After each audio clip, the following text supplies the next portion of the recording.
السلام علیکم ورحمۃ اللہ وبرکاتہ۔ حدیث پاک کا مفہوم ہے کہ بازوں کی آستینیں چڑھا کر نماز پڑھنا منع کیا گیا ہے۔ ہاں، اگرچہ کوئی آفس میں ہے، اس کا لباس یا ڈریس کمپنی کی طرف سے یا پھر محکمے کی طرف سے ایسا ہے کہ وہ ہاف بازو پہنتا ہے، اس کے لیے علماء فرماتے ہیں جائز ہے، وگرنہ شلوار قمیض پہنی ہوئی ہے تو اس کے جو بازو ہیں وہ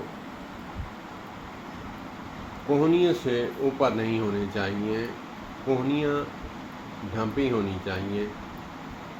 کوہنیوں سے اگر نیچے ہے، کوہنیاں ظاہر نہیں ہیں، تب نماز جائز ہے، وگرنہ ایسا کرنا منع کیا گیا ہے۔